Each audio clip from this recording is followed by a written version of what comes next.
What's up, soccer fans? Welcome to the Soccer Brothers Podcast. I'm your host, Sahil, and I'm usually joined by my brother, Nihal, but unfortunately, he's a little under the weather, so I'll be taking this one by myself. It's not as fun to do it by myself. I had to do it a lot in 2017 because of Nihal's job, but either way, I have some really exciting soccer to talk about today, and I'm really excited to get into it. Three awesome games happened on Saturday. We had the Derby della Capitale between Roma and Lazio. That's one of the biggest derbies in the entire world, one of the most intense derbies. It means everything to the fans in Rome. We had Chelsea host Liverpool later that day in a game that was critical to the Premier League table. And then, even later that day, we had Real Madrid host Atletico Madrid in the Bernabeu in the Madrid derby. So, three really cool games. I'll have timestamps below if you want to skip to one. But I'm going to be talking about Roma-Lazio first. That happened at 9 a.m. Saturday. Eastern time, at least. Yeah, at 9 a.m. I mean, you could be listening to this wherever, but 9 a.m. Eastern time. I don't even live in Eastern time anymore, to be honest. I'm in college now, but I am just used to looking at things like that. So I always call football games the 1 o'clock games and the 4 o'clock games, but it's really the 12 o'clock games and the 3 o'clock games. Anyways, random tangent. Roma and Lazio. Just such an intense rivalry. I mean, there's so much security on Derby Day. There's been so many incidents of violence in the past. There's such a hatred between these two clubs, particularly in the city. I mean, I am a Roma fan, but I don't think that I truly get the derby as much as many fans do. I do not like Lazio. There's a lot of hate about the ownership. There's a lot of hate about the fans. There's a lot of hate about that their awful jerseys and their colors. And I just don't think they're a likable team at all. But there's been a lot of incidents of racism and sexism within their fan base. Now, obviously, you're free to support Lazio if you support Lazio, which I know not many people do in the U.S. That's totally okay. But there's just been some sketchy stuff happen in the Lazio fan base, and I'm not a fan of it. And it makes me hate them more. And basically what I'm trying to say is that this is a huge game. It wasn't even the biggest game in terms of the table over the weekend. Juventus hosted Napoli, and I think it was Juventus hosting Napoli. Yeah, it was in Juventus Stadium. And that was the bigger game in terms of the table, but Roma-Lazio definitely had more intensity. Definitely the fans cared more about this one. And it was a great game. I really enjoyed it. I'm going to go over some of the key events that happened throughout the game, and then I can talk a little bit about what my thoughts were on the entire game. So, going into this game, Roma was in a pretty bad run of form. Lazio had a decent start. They weren't so good against stronger opposition to start the Serie A season, but against the weaker teams, they were able to take care of business and do it handily. So Lazio was sitting in that top 5-6 area going into this game, and Roma still in the bottom half, still trying to recover from that slump that they've been experiencing since August. So that's what it meant in terms of the table going into this game. But as I said, a lot more to it. In the 37th minute, though, up until this, there were pretty good chances for both sides. Pastore, who has been kind of a focal point in the Roma attack, was subbed off. He was playing that attacking midfield role in a 4-2-3-1, and Lorenzo Pellegrini came on for him, who turned out to be my man of the match, but I'll get into that later. 45th minute, first goal, Edin Dzeko, the Bosnian, receives a ball played over the top, headed towards the path of the Italian El Shaarawy, who kind of collides with the Lazio keeper, Strakosha. There's a lot of mess going on in the box. It's just kind of a big cluster, you know what. And Pellegrini, though, is there. He has the awareness to really have an amazing shot on goal. It's a back heel. He never even gets a good look at the goal or sees where the Lazio defenders are, but just cool, calm, collected. He has that back heel finish. And the funny part is that I think in the past week, or maybe 2 weeks, there's been 3 back heels for Roma, 2 by Pastore and 1 by Pellegrini today or yesterday at the time that I'm recording this. So really weird stuff, but it's entertaining for me to watch.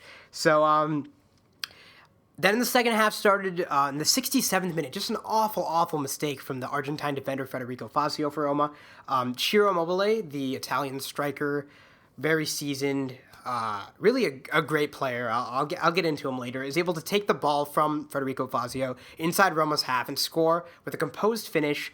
Really, the angle really wasn't favoring him too much past Olsen, but he was still able to finish it in a really nice way, and that's his 4th of the season. So Immobile off to a good start in his Serie A campaign. In the 71st, minute, Pellegrini, as I said before, the Italian midfielder who came on, gets brought down just outside the box, and then that gives a free kick to Roma, and Alexander Kolarov has a really nice free kick, surprising Strakosha and beating him on the side he was supposed to be standing on. So he caught him cheating a little bit. Strakosha was standing too far in the middle and too far centrally, and Kolarov just punished him. And finally, Roma's up 2-1, so they retake the lead. And then the 86th minute, there's another set-piece goal. This time, it's Lorenzo Pellegrini on the delivery, who plays a perfect ball into Fazio, who heads it home, making up for his error on Lazio's goal, the one that Immobile scored. So Roma ends up winning it 3-1, and I thought this was a pretty exciting game. Now, we won 3-1, and yes, it was a 2-goal win, but I think there were a lot of chances on both sides. I do think Roma was the stronger team, but I think Immobile was actually pretty threatening. I think he had a few really good chances, especially in the first half,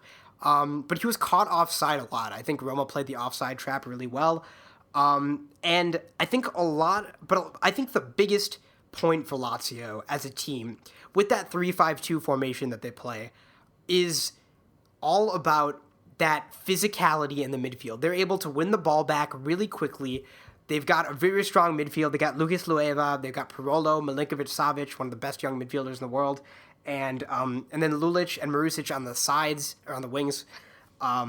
Really just a strong midfield, kind of dirty sometimes, but really chippy, and that's what this game turned out to be as it went on. Obviously, there's going to be a little bit of skirmishes between these two sides and a little bit of fighting, but nothing got too out of hand. But yeah, and I think that was something really that Roma had to cope with, and they really did so. And in Eusebio Di Francesco's approach, the Roma manager, I think he went about it right, because he chose to play Nzonzi and De Rossi in that two-man midfield, if you want to consider it, I mean, a two-man midfield. You had that attacking midfielder in Pastore or Pellegrini, but Nzonzi and De Rossi really the core. Those guys are very capable defensively, and I think they showed up big time today, helping win some aerial duels, some midfielding duels, and really did a good job. Helped keep a nice tempo for Roma. I think Pellegrini is the man of the match. Pellegrini not only had the first goal and had the assist on the third goal, but he also drew the free kick that led to the second goal. So Lorenzo Pellegrini, definitely a player who's been disappointing in a Roma shirt over his tenure, but a lot of fans, have been disappointed in him since he came from Sassuolo, but and I think a lot of the reason that he might still be on the team is because of Eusebio Di Francesco, our coach who came from Sassuolo. So, but he definitely impressed tonight. He definitely impressed, and I always saw something in him. I always thought that he had some good talent, and he showed it at Sassuolo, and he's finally starting to show up. So that was really cool to see. I think this game was also just very, very important for Roma's confidence level, because Roma coming into this game hadn't got back-to-back wins in the league. We only had one win, and that was the first game of the Serie A season, and it was 1-0, and we had to barely scrape by with the Dzeko world-class volley past Torino. And tonight, though, we got our second straight win after beating Frosinone midweek. So this is important. I think that Eusebio Di Francesco using the 4-2-3-1 has been very, very effective, and really brings out the best in players like Pastore, who does better in that attacking midfield role than he does in a central midfield role. So I know I'm talking about this a lot from Roma's perspective because I'm a Roma fan, but this game was really interesting to see. I thought the Lazio defenders were pretty good overall. I mean, I don't think there was any big mistakes. I think a lot of the good play from Roma came on really good through balls, really good passes, and just nice link-ups. So I don't think there were any huge errors. I think the biggest error defensively that came was Federico Fazio. And he made up for it, like I said, with that third goal. So overall, I mean, I can't say that there were too many negative performances in this game. I think Milinkovic-Savic, while he wasn't as impressive as a Lazio fan would want him to be on the ball, he was still really good in winning some of those midfield battles. So I think that one of the most disappointing players, I guess I could say, was Edin Dzeko, who, even though he was the striker, it was clear they weren't playing him today. They weren't playing for him, rather. He wasn't the focal point of the attack. I think Pastore and Florenzi and El Shaarawy in that midfield trident up top was really more involved in the attack than Dzeko was at certain points. And Dzeko, really didn't look that good. I'm a big fan of Edin Dzeko, but his body language was bad. He was kind of yelling at some of his teammates. I wasn't really a big fan of his whole deal and his whole drama in that it was like watching a soap opera at certain times for Edin Dzeko. So I understand that he's got the skill to back a lot of that stuff up, but it doesn't excuse it. And I really enjoyed this game. I don't want to get too caught up in some of the individual performances for Roma, but I thought that this was a very exciting game and a reason that hopefully a lot more American fans start watching Serie A, because I think since Ronaldo went to Italy, who's also amid some rape allegations right now, and I won't get into that, but definitely a bit worrisome. But either way, that transfer did shift a lot of attention to Serie A in the States. So I think it's good that ESPN has rights to these games, and I think ESPN Plus is a very good deal for watching Serie A. I think it's $50 a year. So if you're interested at all in watching Serie A, I would definitely recommend getting that. The streams are really nice. I think generally they have nice commentary during the games. Now, probably for the lower level games, they wouldn't really have much commentary. But for these matches, for your Romas, for your Inter Milans, your Napolis, your Juventuses, there's going to be pretty good commentary. So if you're interested in checking out Serie A, ESPN Plus is a great package. Great game, 3-1, really important for Roma, and I hope they can take that momentum going into their midweek Champions League fixture. All right, moving on. Chelsea played Liverpool Saturday at 12:30 Eastern Time at Stamford Bridge. Obviously a very critical game for the Premier League table. Going into this game, Man City had 19 points at the top of the table after having just beaten Brighton. And then in second place was Liverpool with 18 points, and in third place was Chelsea with 16 points. So obviously a very critical game, and a game that both of these teams are going to remember in a few months, for better or for worse. And interestingly enough, both of these teams played each other midweek in the League Cup. Chelsea ended up winning 2-1 in Anfield after an Eden Hazard wonder goal in the 85th minute led them to victory, and it was just a fantastic goal. Not only the shot, but Hazard's dribbling around the Liverpool defense. When I first saw the replay, I thought it was being sped up. I thought it was in fast motion, but as a matter of fact, he just made it look so quick with the speed at which he dribbled past defenders and with the strike, which was just a laser. Alisson had no chance on that one. So really, really, really good stuff from Eden Hazard and Chelsea to come away with that win. But obviously the Premier League is a more pressing competition, and both teams are going to care more about where they stand at the end of that, at the end of the League Cup. So Liverpool have a chance for redemption here. They have a chance to get back at the team that just beat them midweek, and they have the chance to climb over Manchester City. And obviously they have that front three of Mane, Salah, and Firmino, who were just so electric last season and are still doing well this season.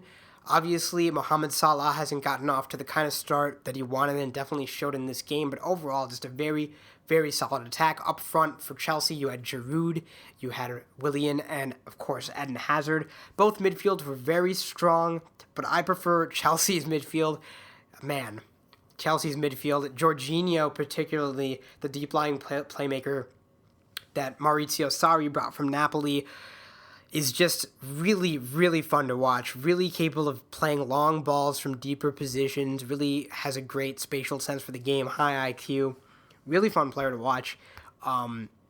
So both of these teams obviously are just very talented. Both of them I thought had strong transfer windows, and I think after watching this game, I just realized that the Premier League has a lot of talent. Like, these two teams probably, in my opinion, aren't even the best teams, but they just have so much talent, and it's not just because of the money, because the TV money's been coming in for a few years now, but I think right now these sides are stronger than they were years ago for sure. So really I was just really impressed, and it's one of the reasons that I had so much fun watching this game. So, I am going to talk about my overall thoughts about the game after I get to the goals. So why don't we just get right into that? So, in the 25th minute, Kovacic assisted a Hazard goal, but it wasn't that simple. Hazard had a quick pass and run to Kovacic, and Kovacic passed it to Jorginho, who just did a nice one-touch back to Kovacic, who played it upfield to Hazard, a long through ball on the ground, but it was really, really, really well placed and had a lot of pace on it. And Hazard was just able to beat the Liverpool defense, beat the offside line, and finish it past Alisson. And Hazard just looks so good this season, really just about as good as he's ever looked. And it was a great finish. I mean, Alisson he arguably, could have made the save, but I thought it was just a really good finish by Hazard. He got the angling almost really perfect. And this goal was really indicative of a lot that I have to say about this Chelsea side. So I'll get back to that in a bit. But in the second half, it looks like Chelsea is the stronger side. It looks like Liverpool is not going to come away with anything, and Liverpool is going to be embarrassed. Not embarrassed, but it's sort of embarrassing to lose twice to the same team twice in a week. So yeah, Liverpool is afraid of getting embarrassed. But in the 89th minute, Daniel Sturridge, who had come on as a substitute in the game, just had one of the best shots that I saw all weekend. I thought this had a Chelsea win written all over it in the second half. But he's well outside the area, but he just has this beautiful left-footed shot into the top right corner past Kepa, and he had no chance, Kepa, because this shot had everything. This had dip, curl, power. It had everything you could want, and it's one of the better shots you'll ever see. Kepa wasn't necessarily out of position, but wow. He wasn't out of position, Kepa, but there's nothing you could do. Sturridge just had a great shot, and I'm happy that he has 4 goals this season because his injury woes have really gotten in the way of his career. Hasn't really looked as good as he looked that 13-14 season for Liverpool with Sterling and Suarez accompanying him. But he's had a couple key goals this season. Particularly, that one against PSG in the Champions League was huge. So I'm happy for him. I'm really happy for him. But then the game ended as a 1-1 draw. Klopp and Sarri just are smiling as they end the game, and I think that says a lot when they're shaking hands. They both enjoyed it, and they probably enjoyed it just as much as I did, at least from some perspective. So I thought that was really cool to see, both having smiles on their faces. Just really fun stuff. So my first thoughts on this game, I thought Chelsea controlled most of the second half. The first half was a little bit more even, but maybe I'd give Liverpool the slight edge in terms of quality chances. But yeah, so I guess overall, I would say Chelsea had the control over most of the course of the game. I thought Liverpool had some nice chances in the first half. They had 2 goal line clearances, Chelsea did, David Luiz and Rudiger. So Kepa was beat twice, but still they weren't able to finish at times. I remember particularly Salah beat Kepa for one of them, and Rudiger was just there to block it. Salah just couldn't get enough power with his right foot to get it into the net before Rudiger was there to make that goal line clearance. So definitely, you can see that Salah doesn't have that same clinical ability that he did last year, but I think he can get it back, obviously. I mean, you can't just have a monster season like that and just, lose it all. I mean, you can, but obviously the talent's there. It's not like he can't finish. We know that he can, but if someone just watched this game, they probably maybe wouldn't believe that. I thought overall Liverpool's attack was obviously, as they are, very fluid, a lot of overlapping, a lot of really good play by the fullbacks. I thought Robertson and Alexander-Arnold really played good roles. It's interesting to see. They don't overlap that much. I think that they definitely have important distributive roles. I think that they often kind of tuck in and become midfielders to support the fluidity of that front three.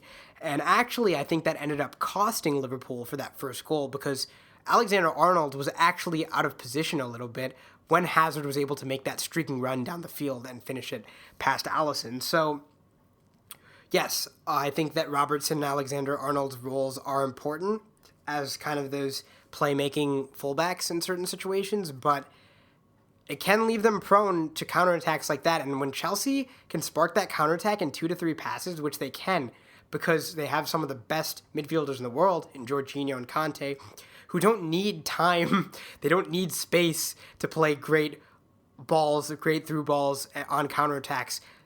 Just like that, you're going to get exposed. So I thought, I actually just snapped on a podcast. That's really weird. But regardless, I think that Chelsea and that midfield is just too good. Because not only is that midfield so good at playing long balls and through balls and so technical in Kovacic and Kanté and Jorginho, but when you've got the pace of Willian and Hazard, it's direct runs into the box all day. You don't need to get it on the outside to Hazard and Willian and use Giroud as a target man, which, by the way, you can. Giroud's very good at that. He's a very good header. He's a clinical finisher, but they don't need to do that. They can have Willian and Hazard going straight down the line and get balls from Kanté and Jorginho, and that happened several times throughout this game. So, I thought that Chelsea's attack looked really good. Giroud understands his role at Chelsea, and sometimes that's to just create space for Willian and Hazard. Sometimes Willian and Hazard were definitely more the stars of the show. Giroud was able to kind of let that happen more nicely and understand that even though he's the striker, a lot of the scoring opportunities are coming from a little bit wider positions for the Brazilian and the Belgian. So, yeah, and another thing I noticed from this game right away is that the distribution from these keepers is insane, and that is another reason why these two keepers are the most expensive ever. Alisson and Kepa are just very, very good keepers, and they don't have many weaknesses. So, I mean, I was a Roma fan, and I watched Alisson last year, and it was easy to be drawn to him by his reflexes and shot-stopping ability. But no, this man can kick it upfield and find the perfect person. Just great distribution by Alisson and Kepa in this game. And I think that's really fun. I think that's really fun to see goalkeepers not just being this separate entity in the box, but part of the overall game. And I totally understand why they're that expensive. So, I thought that Liverpool, they did have more shots and possession, but I don't really think that's indicative overall. I thought a lot of the time the ball was in Liverpool's defensive half because Chelsea was either had the ball in that half or Liverpool wasn't able to sustain possession in a deeper area or further up the pitch. So I thought if I had to pick a team that deserved the win, it would be Chelsea. But I mean, how can you say no to that Sturridge strike? How can you say that Liverpool didn't deserve the draw because of that individual brilliance by the Englishman? And really, really cool game. I thought another big chance that happened before the Liverpool goal was Xherdan Shaqiri. He just had an unmarked shot. Robertson makes a really good run and delivers a cross. He was actually able to make this cross and run because of Azpilicueta slipping. Azpilicueta. I always just mess up the pronunciation of that. I'm not going to do it. So Robertson plays a ball in. Shaqiri gets an unmarked shot. It goes to his right foot, which is his weaker foot, and he just completely scuffs it. Probably the worst individual moment of the game. Liverpool could have tied it on earlier, but who knows? Maybe the Sturridge shot wouldn't have happened if that hadn't happened. So, as a Liverpool fan, you can't really complain that much about the Shaqiri miss. Because, I mean, while that was a terrible individual moment, you had the best individual moment of the game in Sturridge's goal. And Shaqiri was on because Salah came off in the 66th minute, and I kind of understand that. I think just Salah was just overall disappointing in this game. So that kind of made sense, and Shaqiri is definitely an explosive player. He's been very streaky over his career. He's not been a personal favorite of mine. I think he represents well internationally generally, but for club, he's definitely just been very inconsistent at a lot of different clubs he's been at. So, yeah, I mean, I don't mind that change. I mean, you've got Champions League coming up this week, so I totally understand that. I think a good change actually for Chelsea that came in the second half was Alvaro Morata coming on for Olivier Giroud. I thought Morata just fits in more with the attack. I think Giroud, like I said, did a good job of creating space, but Morata can be more involved on the counter in the ways that Hazard and Willian can be involved.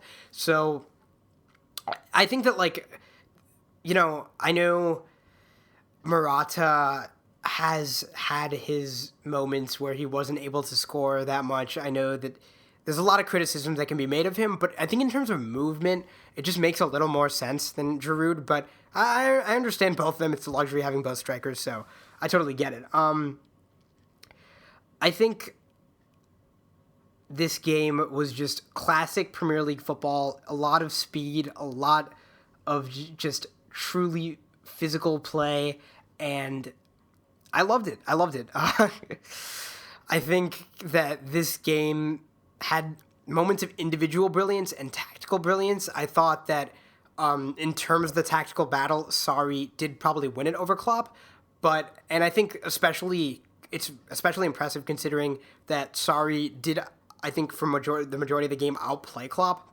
but he also did that following another, a different win against Liverpool at Anfield. So I think you have to, excuse me for that noise, you have to give it up to Sarri because he had a really nice start in the Premier League. And yeah, I talked about Ronaldo's controversy before.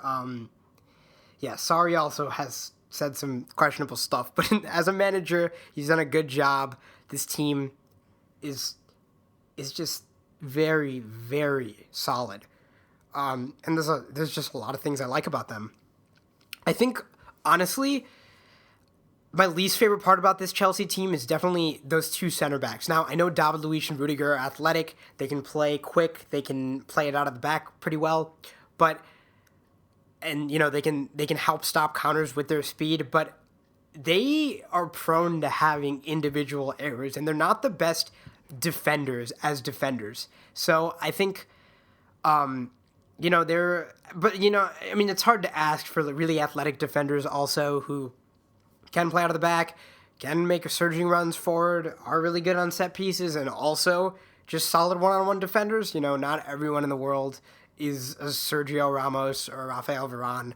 And even players like Sergio Ramos have had their questionable moments of defending. So, in the end, I understand going for those two guys. I just think that they're a little more liable than a lot of center backs, even who have that kind of athleticism. So, and especially for a team like Chelsea. So I think that the biggest transfer for this team was Jorginho. I think Jorginho, as either that number, you can call him a number 6, you can call him a number 8. Either way, he's just so good at dictating the tempo of the midfield, and it's just cool that Sarri and him came, because I think that obviously Jorginho might not have come if it wasn't for Sarri, and he's just doing a great job.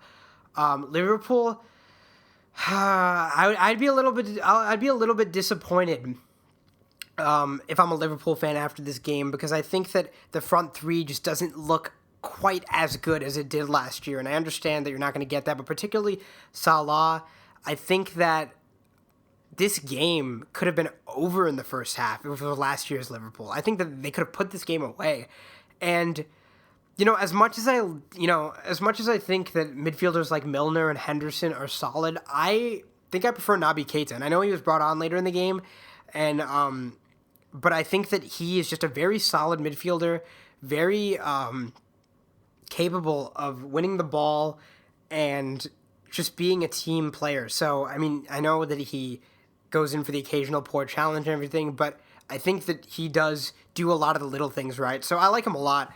And I think that, I know Klopp has said in the past that he doesn't like how weak he is tactically, which, I can sort of understand, but also at the same time, I think that among the midfielders that you got there, he is he's, the strongest or the second strongest there. So I think that when Oldham had a good showing, he was definitely very, very good in the attack, able to hold the ball up around the box while some of those attackers made runs. But overall, though, I think Chelsea won the midfield battle for large portions of the game. And, I might have been, I feel like I've been a little bit biased toward Chelsea for some reason. I don't really have anything against either of these teams. My brother's an Everton fan, so he doesn't like Liverpool, so maybe that makes me not like Liverpool a little bit. But I like this Chelsea team, and I like how they're really performing when ahead of the season. A lot of people thought this was a two-horse race between Liverpool and City. So at this point in the season, I want to say that Chelsea finishes second, but I think when you're more reliant on tactics, and like Chelsea is right now, and I think like this midfield is working. Obviously they have a lot of individual talent, but I think that part of the reason they're clicking so well is because of Sarri's tactics. So that is always one of those things where if you're figured out, you're figured out, and you could go through a rough spell. Whereas Liverpool, I think that front three is just going to get goals sometimes, and I think that they, even when things aren't going well for Liverpool, they can still pull out results, perhaps better than Chelsea can if they're tactically outclassed. So I really enjoyed this game for some reason. I just had a lot of fun watching it, and I'm really excited to see what these two teams do next. And I'm really excited to see how the rest of the Premier League pans out. So the last game I want to talk about is Real Madrid and Atletico Madrid. Real Madrid and Atletico Madrid played in the Bernabeu. It ended 0-0. There were no goals in this thing. No goals at all. And I think that, you know what, how people say, just because it's 0-0 doesn't mean that's a boring game. Sometimes 0-0 games are the best games. Yeah, I don't know if that's the case for this one. I don't think it was boring, really, but I think it was definitely just, there were stretches of the game, particularly in the second half, where just, nothing was happening. I feel like it just really slowed down at certain points in the game. I think the real heroes of this game were the Real Madrid keeper Courtois and the Atletico Madrid keeper Oblak. I love Oblak. I don't know why. I think I love that his name is Block, or, has the word block in it. And he's a keeper. But yeah, I think that they were some of the heroes. There were a lot of point-blank saves in this game. One of the big ones was in the 18th minute where Griezmann had a one-on-one on the counter, and Courtois just made a great save. I was watching the BN broadcast on this one, even though that they lost rights with DirecTV. I just found a stream. Shh, don't tell anyone, but it was illegal. Ray Hudson's call on the feed here on BN Sports was the big black octopus comes out and spreads his tentacles. Kama Sutra save by Courtois. So he was wearing black, so I think that's why he said big black octopus. Courtois was, but I just thought that was a very weird and funny call. Always like Ray Hudson. Obviously, Phil Shane's a friend of the show, so we love them. We love hearing them. Really exciting commentary, but just a bit weird that one was. So there were a lot. I think particularly Griezmann and Costa had two one-on-ones. I already talked about the Griezmann one. Costa also had a one-on-one. It was a little more awkward, I think, for Costa.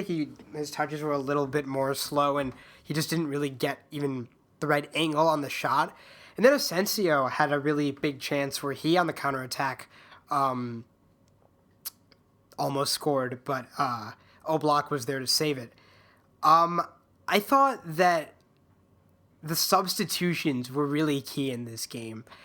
In the second half, the start of the second half, the 46th minute, Dani Ceballos came in for Bale.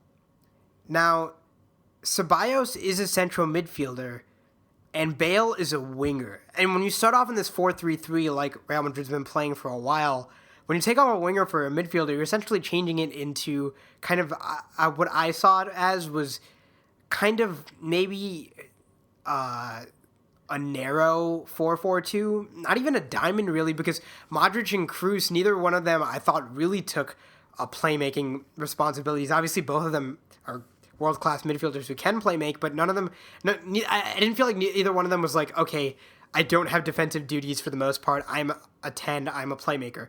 So that was a really questionable change, and I think really slowed down Real Madrid's attack. I thought Bale had one of the biggest chances of the game in the first half. On a free kick, he just sent a shot wide. That was, I think, might have been one of the biggest chances for Real Madrid of the half.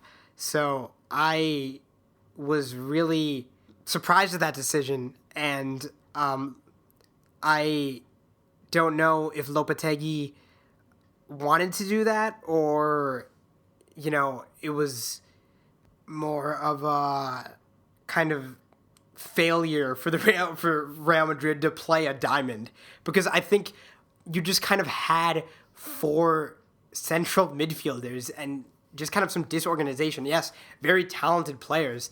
Ceballos did a good job holding the ball up around the box, but you didn't have enough going forward with Benzema and Asensio. They needed another person, I think, and I understand that Bale was injured, but you have players on the bench to choose from, You have Junior, you have Vasquez, you have these players, and you choose to bring out another central midfielder instead, and I don't know why. I mean, sure, maybe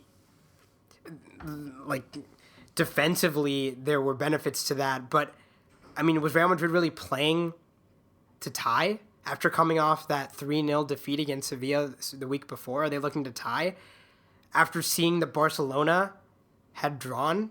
Were they going into this game looking to sit back? No. I mean, I just don't get this change. It was the weirdest tactical decision I saw all day, I think, and really cost Real Madrid, I think, a chance to win this one. Another really big chance in the second half was Asensio had just a really, really easy chance to finish it. Not easy per se, but definitely an unnecessary chance for Real Madrid to go ahead. Because basically what happened is Oblak kicked it right to Asensio after Oblak just received a back pass, and then Asensio was just able to hit it one time, and it was nearly a goal, but it went straight into Oblak's hands. And I guess it wasn't nearly a goal because it went straight into his hands. But from the perspective of you had a one-on-one, and obviously Oblak wasn't really prepared to be making a save at that point in time. That was in the first half. Excuse me if I said that was in the second half. So, yeah, I think, but definitely the biggest, I think, saves in this game were by Courtois in that first half against Costa and Griezmann. Oblak did have some nice saves, and I think that ended up kind of being the narrative of this game. Just 2 strong keepers hold down the Madrid derby, and arguably that's so. But I think that's kind of getting away from a bit tactically with what was happening here. I think that you had chances on both sides, and that those were consciously made because of the tactics going in. And I think obviously Diego Simeone loves to run that 4-4-2. Griezmann and Costa up top. You have Rodri and Saul in the midfield, and Koke and Lemar on the outsides. And they are, they're not wingers. They are midfielders, because even though Lemar is an explosive player, he does like to cut inside onto that left foot, score some goals. He was really explosive in the first half. I thought he was really one of the best players throughout the game, but he did get subbed off for Nihal Correa, and that's such a crazy substitution. 2 just really young, explosive players that I would, to be honest, love to have at Roma. It will never happen, but I don't know. That substitution was just kind of scary. Just showing, how Atletico Madrid not only has talent, but they're deep in talent. And Koke on the other side, obviously able to kind of, play as a central midfielder. And oftentimes you might even see Atletico Madrid playing 3 midfielders, and then Lemar becoming a right winger, Costa becoming a striker, Griezmann becoming a left winger. You see that sometimes, but I think for the most part, Koke and Lemar are just outside midfielders in the truest sense. They're players who do go up and down the wings, but they like to cut inside. They like to, pass it back into Saul and Rodri and make plays happen, and we saw that a lot. And I think that's, part of the reason that I thought Atletico Madrid were the slightly better side in the first half. So, yeah, I think that there was a lot more going on than just the keepers making big saves, but it was still just kind of a boring game in parts. Can we talk about how Atletico Madrid's back line is just so solid and it's been the same for so long? I mean, Felipe Luis, Godin, Jimenez, and Juanfran, great players. I mean, Juanfran last year was benched for Solico, who's now at Inter Milan, but wow, just great players, and they all play for the team. They all seem like good guys. I don't know, just really like them. Diego Costa for this Atletico Madrid side, not getting off to the start he wants. I don't think he's scored yet since returning to Atletico Madrid. So I think that's kind of worrisome, but, there is enough playmaking from Lemar and Griezmann, to not be too worried about Diego Costa's woes. But I definitely think that Diego Costa is a good player. He's not a player I like. He's not a player that I think is classy, but I think that Griezmann-Costa attack could be really lethal. I think if Griezmann and Torres can be lethal, I think Griezmann and Costa can be lethal. So I like what I'm seeing out of Atletico Madrid tactically. Real Madrid is the more talented side, a more talented midfield, but they weren't able to get what they wanted today, and a lot of that is because of that second half substitution that was made at the end. So, one last thing I guess I want to talk about is one of the substitutions that came at the end of the second half for Real Madrid, and that was Vinicius Jr. coming on for Benzema. He only played for like 5 minutes, but this kid looked so damn good. The Real Madrid youngster made decent runs. He had great skill on the ball. There's a play where he slips, but gets back up super quickly and still beats Angel Correa from Atletico Madrid. And Angel Correa is forced to foul him and pick up a yellow card. And Correa had been subbed down, so he shouldn't have been getting a yellow card, playing limited minutes. But Vinicius Jr., definitely a kid to look out for. He might need a loan. Honestly, I don't know if he's, good enough to, play in Champions League matches. He does have that slight bit of experience, but he's explosive as hell. And I think that, I think a loan at a good club could do him really well. But I'm kind of a loan merchant. I think a lot of players need loans sometimes, and maybe that's just not the case. I think particularly I look for loans in guys who show a lot on the pitch, but definitely don't offer exactly what the team needs, and that, and in players who I just, they obviously have the talent. They just need, they could better show it somewhere else. But for example, I think Patrick Schick on Roma, he's a solid player. You can see it in him. And maybe some people would say, oh, you're better off selling him, or oh, you're better off just keep on playing him until he gets out of this goal-scoring drought. But no, I don't know. For some reason, I think that a loan would just do him really well. Now, I think in Roma's specific situation, I don't know if we have enough depth to support that, but I think that it's definitely something worth to consider. So yeah, Atletico Madrid, Real Madrid, and 0-0 in the derby. Neither team able to capitalize off Barcelona's draw to Bilbao. And this game, I don't think Lopetegui or Simeone will be super happy, but it's not the worst thing in the world for either team either. And I think it was definitely the dullest game that I watched out of 3. So save the dullest for last, I guess, to talk about. But yeah, I still think it was better for Real Madrid, definitely. And I think they should be happy in comparison to the complete collapse they had last week versus Sevilla.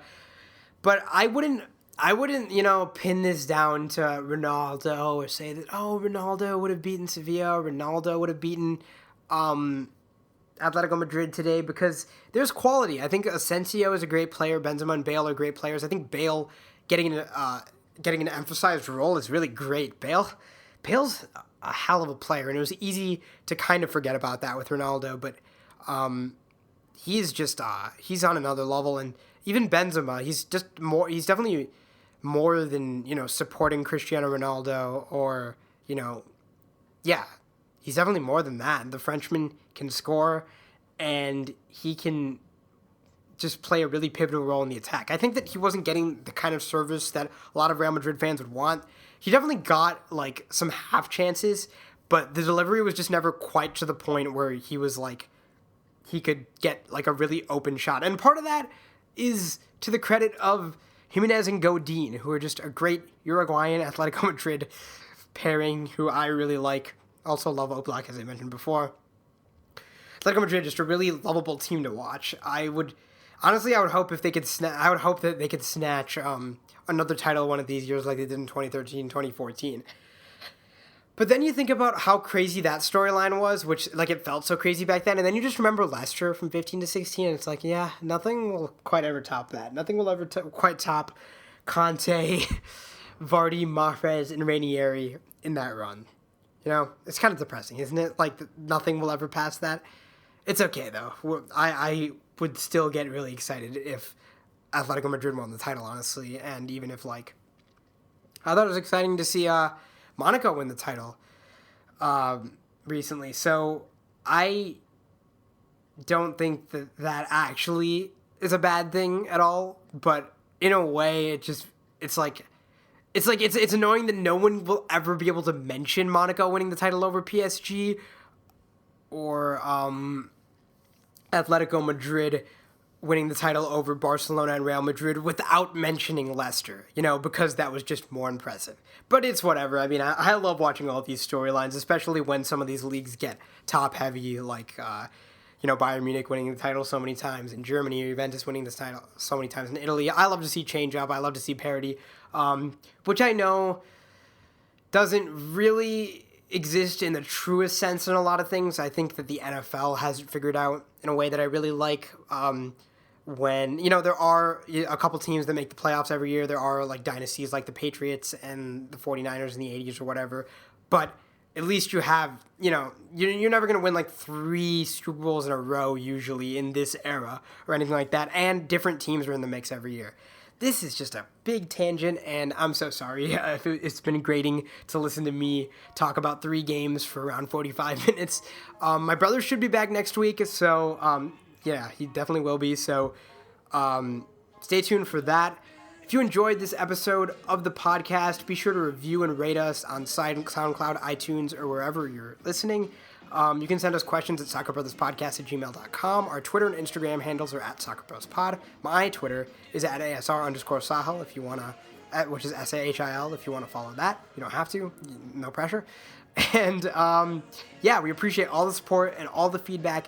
Thank you so much for listening, and we will see you next time on Season 2, Episode 3 of the Soccer Brothers Podcast. Thank you so much.